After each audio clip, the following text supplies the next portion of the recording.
سرکار زندگی زنا کا رستہ ہے۔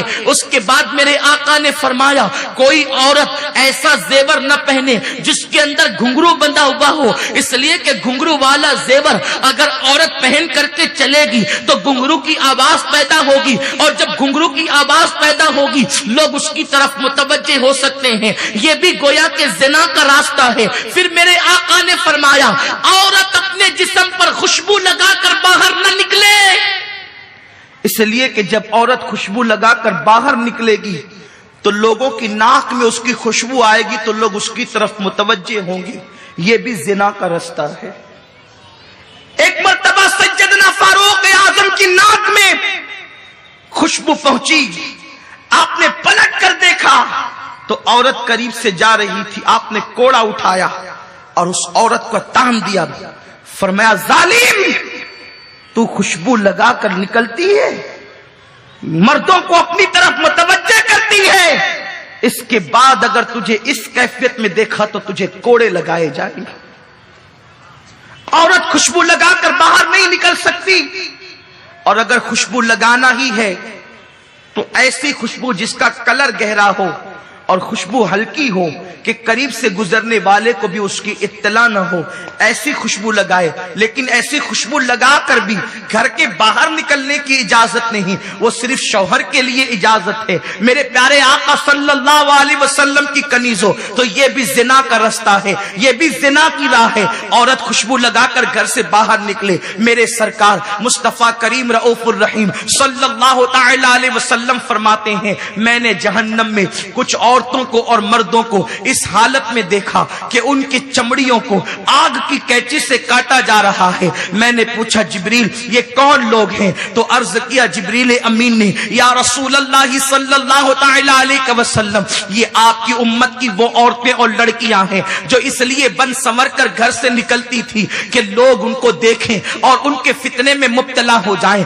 آج کل کی بچیوں کا رہن سہن دیکھیں، کل تک تو عورتیں بہرحال پھر بھی باریک اور پتلے لباس پہنتی تھی لیکن نیچے تک پہنتی تھی، وہ بھی قابل مذمت تھا، اس کی بھی تعریف نہیں تھی، وہ بھی عذاب کی طرف لے جانے والا تھا۔ لیکن آج کیسا دور آ گیا، فاطمہ کی کنیز کہلانے والی بچیاں جنس پہن رہی ہے، ٹی شرٹ پہن رہی ہے، شارٹ شرٹ پہن رہی ہے، نہ باپ کو فکر ہے نہ ماں کو فکر ہے، اور بچیوں کو اسی طریقے سے آزاد چھوڑ دیا جاتا ہے۔ ان مولویوں کو کیا سمجھتا ہے، یہ تو 1450 سال پرانی باتیں کرتے ہیں، لیکن جب بچی اپنا سب کچھ لٹا کر کے گھر آتی ہے تب باپ چار چار آنسوؤں سے روتا ہے، جب سب کچھ لٹ جاتا ہے تب باپ کی آنکھوں میں آنسو آتے ہیں۔ او باپ تجھے میرے رسول نے فرمایا جس کی بیٹی اڑیاں گھومے، جس کی بیٹی بے پردہ گھومے وہ باپ دیوس ہے، دیوس۔ اللہ اس باپ پر لعنت کرتا ہے، نہ اس کی نمازیں قبول کرتا ہے نہ اس کی دعائیں قبول کرتا ہے۔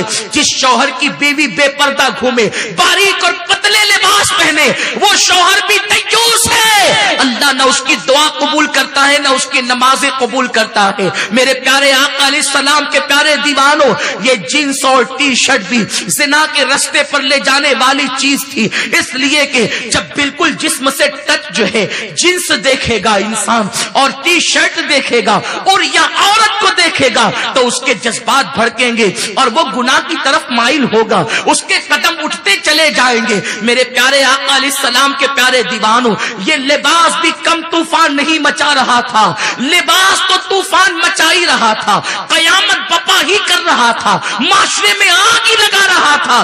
رہی صحیح کسر اب موبائل نے پوری کر دی، فون نے پوری کر دی، انٹرنیٹ نے پوری کر دی۔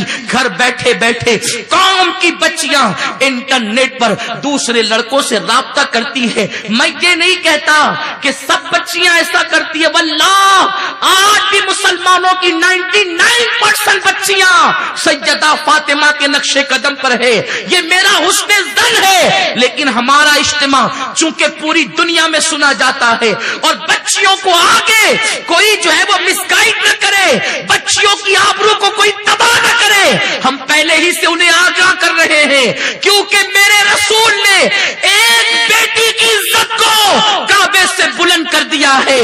قوم مسلم میں عورت وہ ہے کہ اگر رابعہ حج کو جاتی ہے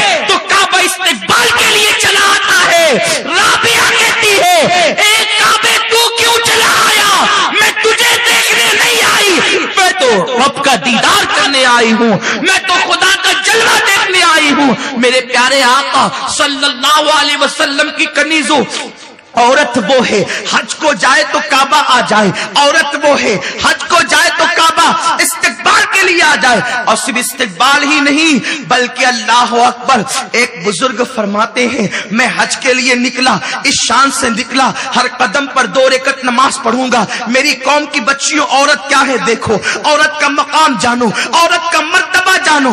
عورت اللہ سے ڈرنے والی بن جائے, عورت پاک دامن بن جائے, عورت متقی بن جائے, اس کا مرتبہ کیا ہو جاتا ہے. بزرگ فرماتے ہیں میں اس شان سے نکلا, ہر قدم پر 2 رکعت پڑھوں گا, ہر قدم پر 2 رکعت پڑھوں گا. ایسا بھی کوئی حاجی تم نے دیکھا ہے جو ہر قدم پر 2 رکعت پڑھتے جائے؟ فرماتے ہیں جب مطاف کعبہ میں پہنچا تو غلاف کعبہ لٹکا تھا, کعبہ غائب تھا.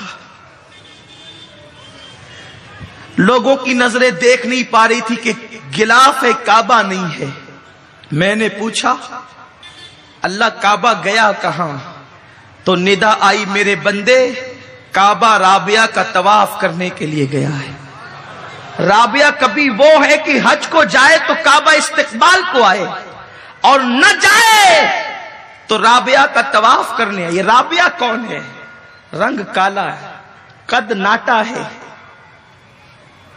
پیوندار کپڑے ہیں, لیکن راتوں کو سوتی نہیں, اللہ کی عبادت کرتی ہے.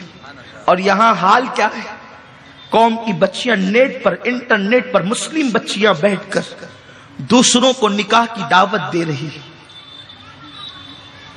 موبائل پر لمبی لمبی گفتگو, اور یہ سارے خرافات سیریل سکھا رہے ہیں. کوئی تمہارے گھر آ کر کے زنا کی دعوت نہیں دیتا, کوئی تمہارے گھر آ کر کے زنا پہ تقریریں نہیں کرتا کہ چلو اٹھ کر کے برائی کرو. یہ کہاں سے یہ لعنت آ رہی ہے؟ یہ لعنت صرف اور صرف سیریل, فلمیں, انٹرنیٹ کے ذریعے سے آ رہی ہے. ان سیریلوں کے اندر ایسی ایسی گڑی ہوئی کہانیاں اور داستانیں بتائی جاتی ہے کہ اس میں معاذ اللہ ایک ننن اپنی بھاوج کو, ایک بھاوج اپنی ننن کو سپورٹ کرتی ہے, اور یہ فکر دی جاتی ہے کہ دیکھو دیکھو جس طریقے سے مرد کئی عورتوں سے رابطہ کرتے پھرتے ہیں, کئی عورتوں سے لطف اندوز ہوتے ہیں, ویسے عورتیں بھی کئی مردوں سے رابطہ کر لیتی ہے.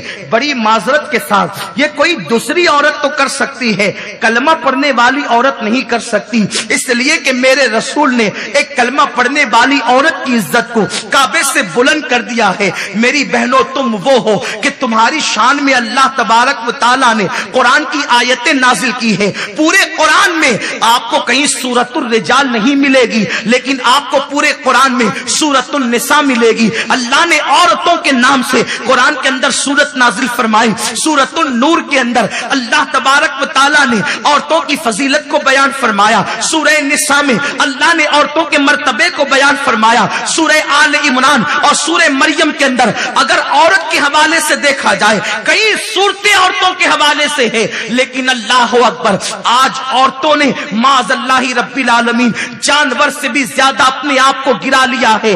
کیوں؟ صرف اس لیے آج ایک چیز ہے, فیشن کے نام پر دنیا جو چاہے تم سے کروا لے. یہ فیشن نہیں ہے, فیشن اس کا نام نہیں ہے, یہ گندگی ہے, نفسانی خواہشات ہے, یہ گندگی ہے, یہ غلاظت ہے. اس کی طرف نہ جاؤ, اس سے تمہاری نسلیں برباد ہوگی. زنا کی پیداوار نہ ماں کا وفادار ہے, نہ باپ کا وفادار ہے, نہ ملت کا وفادار ہے, نہ مذہب کا وفادار ہے. کیا سمجھتے ہو کب تک کہ تم رنگریلیاں کرتے رہو گے؟ اپنے حسن کا ناجائز فائدہ کب تک اٹھاتے رہو گے؟ جب تک جوانی ہے تبھی تک نہ, لیکن یہ جوانی 16 سال سے لے کر 40 سال کے درمیان ہوتی ہے. اس کے بعد جوانی چھین لی جاتی ہے دنیا کے آوارہ مردوں پر, لالچ کی بنیاد پر. کبھی زیورات کی لالچ, کبھی بائک پر گھومنے گھمانے کی لالچ, کبھی لمبی کاروں کی لالچ, کبھی دولت کی لالچ, عورتوں کو مرد لالچ دے دے کر کے, محبت کے بلند بانگ دعوے کر کر کے تمہارے لیے یہ کر دیں گے, تمہارے لیے وہ کر دیں گے, تمہارے لیے ایسا کر دیں گے, تمہارے لیے ویسا کر دیں گے. قوم کی بچیاں بھولی ہوتی ہے, عورتیں نادان ہوتی ہے, اپنے مستقبل کا فیصلہ کر نہیں پاتی. محبت کے جھانسوں میں آ کر کے وہ ان نفس پرستوں کے پیچھے چل پڑتی ہے. لیکن ان مردوں کا حال بالکل اس طرح ہوتا ہے جیسے باغ میں کھلے ہوئے پھول پر بھورا آ کر بیٹھتا ہے تو پھول کو یوں لگتا ہے یہ مجھ سے پیار کرتا ہے, لیکن پھول پر بیٹھنے والا بھورا جیسے اس کا رس چوس لیتا ہے پھر دوبارہ دوسرے پھول کا رخ کرتا ہے, اس کی طرف تک کر بھی نہیں دیکھتا. جب پھل جوس پھول کا رس چوسنے کے بعد پھول کو احساس ہوتا ہے ہائے میری رگوں سے تو میرا خون نکل گیا, اب میں مرجھا جاؤں گا, لیکن اس وقت کا احساس اس پھول کو مرجھانے سے نہیں روکتا, اس پھول کی موت سے اسے نہیں بچاتا. اے میری قوم کی بیٹیوں, اے کنیزان